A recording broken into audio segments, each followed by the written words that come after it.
Ijiti mambasi. Mana waan qabnu manuma koona jadi. Iya. Baba jangan noi sing mobil aja tadi waktu itu dia kami. Iya, kayak mau lupa. Haran dia Jalan nak bodak. haran dia jadi dalam kami tu kau poin apa jinan. Iya, betul. Oleh Cuy itu kok. Ayo cuy.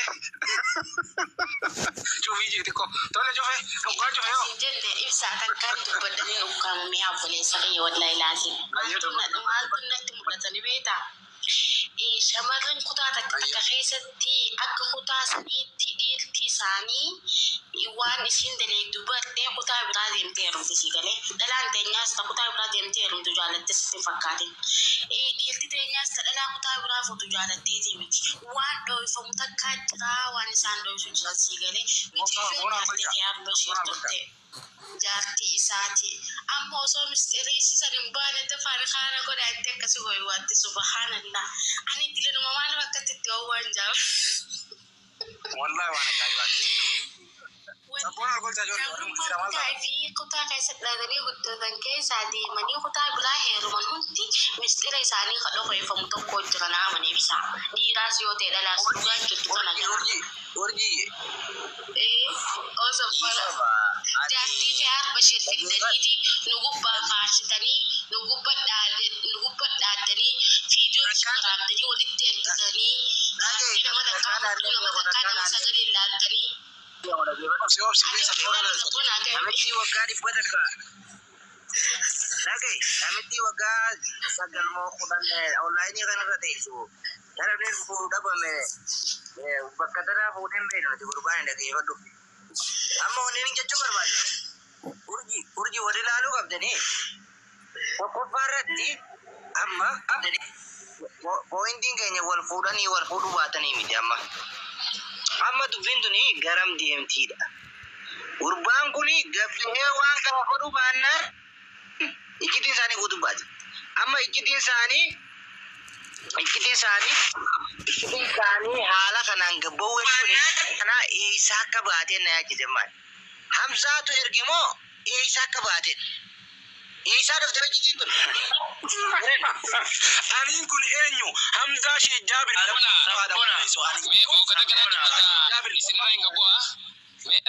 Ramzi sabona obsame ogara kesirra ngabwa na tubata jara kanya di famalli no godada nuti durano waranni murri jina tokko dukhasa ka jayba daga sirra darbu khani di famal godada akkama kanu godani baka ejiti babdrin gubba antani barre khana ganu masuta walin barra akkanu dittilalle miti dubbini akabirati militero tenu yala baate Gama tana duli kenya khara tokko deebe jiranatti fakkaata maali jennaan nuti ijiriin waan sobaati jenneeti kan gochuu barbaanne duraan jechuudha gurmuun takka waan kana waan sobaaf duudee manjarri kuni waan sobaa mataa suu deemanii saboonaa qoy mee inni tana laale amma waan jaartiin ta'e wajjinaa soitan waan fakkeenyaa naaf jaartiin diga laayifii jireenya kiyyaa fuudhaa fi heerumarratti wajjin gareen namnummaan iccitii tana baasee akkana godha kun hamsaa yoo ta'e kun nama jiruun du'e moo nama jiruun jiru? Nama jiruun du'e yoo inni iccitii tana kan inni baasu ta'e garuu isaanuma lamaan jidduu baate malee iccitiin qaamni biraa sadaffaan isaan jidduu baasu hin jiru.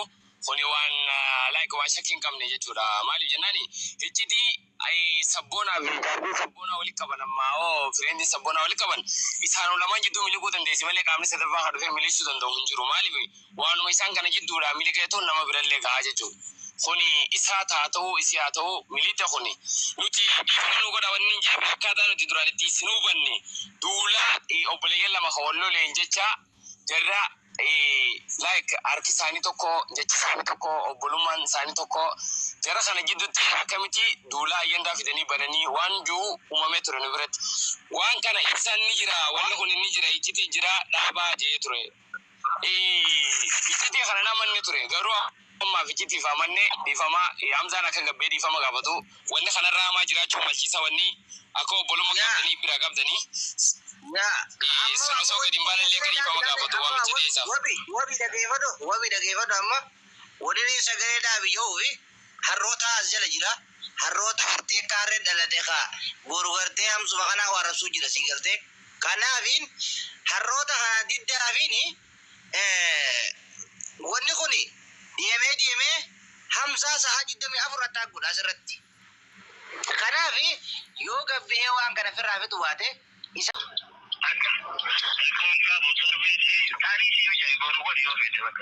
ayyee bakka ani lakkoofsa bileen kennaafi salphina mucaan intalatee san godhu jiru kootu dhaggeeffadhu. Dhaggeeffadha waan ashittiin jettu. Dalagaa ashittiin haasoitu dhaggeeffadha. Haadhaa fi abbaa sagalee si asirra dhageessuun gaarii miti. Garuu obbolee isaati tun biraazarii waliin haasoitti. Abbileen naa kanni jettee nama sinigalee obboleeyyan nuun kun gizii asirra dhufu. Laal waa baasi nuun hin jiina. Waa baasi nuun jennaan dubbiin bade. Maaliif waan ragaa qofa qabannee dhufu. Abadan soba qabaddeen dhufan. Wallahi billahi soba qabaddeen dhufu. Wannummaan soba qabaddee deemuuf maal naa godha. Kijiba qabaddee wanni dhufuuf maal naa godha. Bu'aan isaa maali? Dhugaa qofaan qabaddee fitan. Qaama qullaa isii baasi jennaan. Murteessinaan isinii baasuudhaan ammallee kuno. Uummata nama salphisuu malee hin beeyin.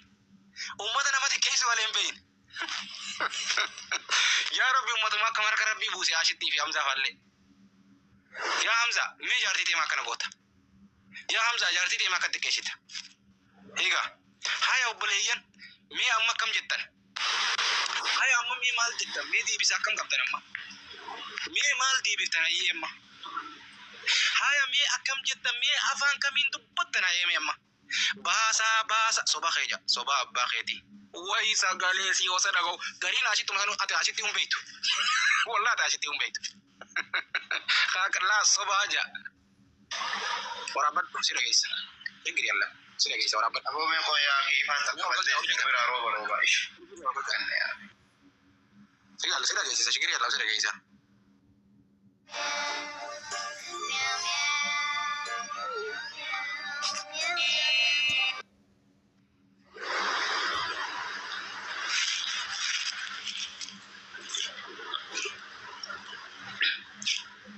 Warren dhagayin isin dhageessa irra deebi'ee. Warren dhagayin isin ibsa amma sagaleen kiyya dhaga'ama. Dhaga'ama ni dhaga'ama. Nu dhageessise amma. Okay. Dhaggeeffadha warri tasiitii miti jettan. Mee irra deebisii jettii kam intalti.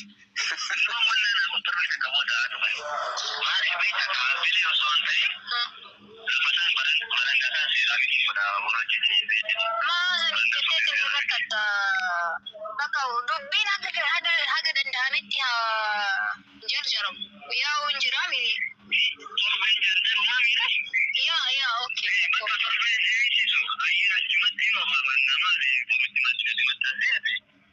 Okay.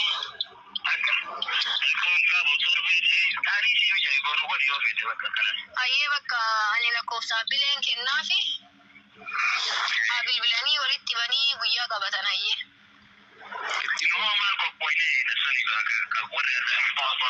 Maal beekan akka bakka bisi hoteelatti hin beekun isintu waliin yaa. Yaa qayyima dhufuu qaban.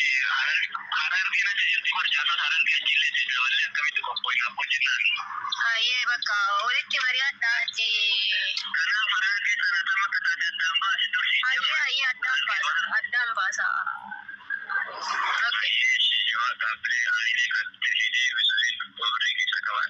Rakkoon qabu itti deebisi appilitti. Tajaarsaan dhageessisu tajaarsaan irraa cufa. Rakkoo dhaga'e khayrii miti tajaarsaa dhageessisuun. Mangudduma teenye isin galee sagalee manguddoo sirra baasuun sirrii miti. Kun ammoo biraaziliidha. Sagalee manguddoo dhiisin nuta isiitii fi ta ibsaa bichaa barbaanna. Taan Hamzaa bichaa barbaanna. Hin barbaannu ta bira. Akkasi. Tun biraazilii siitii bara obboleessi siitii bara. Shakkiin godina. Ila nama tuttuutanii qubalaa kan nama ooftanii. Wallahi lazim ani ibsaa waan beekuufi nama qubalaa kan ooftanii waan hin taane akka fide salphinna asitti michiyyoo sanii fi Hamzatti bu'uu taa'u itti gaafatamummaa jarumatu fudhata. Ibsaa miti. Ibsaan kalee nama 1,000 irratti koottutiniin kaliifaa dhiifama gaafadhu koottutiniin rakkoo jirtu himii yoo rakkoo walirraa qabattan uummata kanarra himii jennaan Hamzaan bukkee dhaabee uf jajee tare jechuudha. Tuffii keenya kaleellee nu jala dhufe jechuudha. Salphinni kana jaaru Hamza. Koppii liinkii komishanaa galchanii ammaan gabbaasa qaama qullaa kunoo. Viidiyoo usu Imrishaan dhufe. Imrishaan kun reefu sagalee ni qabdaa ijeen hin qabuu jetteen Imrishaa dhaggeeffadhu sagalee si. dhaggeeffadhu. Namni 400 dhaggeeffee Imrishaa dhaggeeffadhu. Reefu sobaa siin jetteemi nagalchuu diddeemi ati reefu mana keetitti gisee siin dhuftu. Amma Imrishaa jala jirta hoosii ol baaseen si dhageessisa. Lakkoofsi tokkodhaan si ol baaseen gubbuma teessee dhaggeeffata bibii. Feetu ni waraabbatta feetu waraabbatu baatta. Ol bahi lakkoofsi tokkodhaan. Reefu sii fiddee honna ol baasi jennaan kijibaa siin jette. Ammoo sii jira fidee dubbiin kijiba jehusan tootu sagaleen talaana baasiisemma. Imrishaa ni dhageessaami lakkoofsi tokkodhaan dhoo. Si ol baasa. Lakkoofsi tokkodhaan dhooti Imrishaa ol baasa. Ni dhageessisa sagaleen kijibaa jetteen viidiyoon kijibaa jetteen hunda baaseen agarsiisa. Imrishaa asirra ol bahi Imrishaa. Intalteen sobaa siin jetteemi hootu ol bahi si dhageessisa. Feetu jala teessee dhaggeeffachuu dandeessa. Shigirii gallamu. Sagalee waliin si waraaba waan taateef sagalee waliin jala teessee dhaggeeffachuu dandeessa. Anjoolleen dhageessee jirti warri as jiru kun namni 500 kun dhagee jira. Sagalee ammoo ati dhaga'uu barbaadda si qofa namni dhageessee barbaadu qaama dhufee seene amma joon godhee seene. Dhaga'uu barbaadda dhugumaan intala tana mucaan akkana godhe baruu barbaadda dhugumaan miyyoo tanaa quuqamte keessaan arginaan jette asumarratti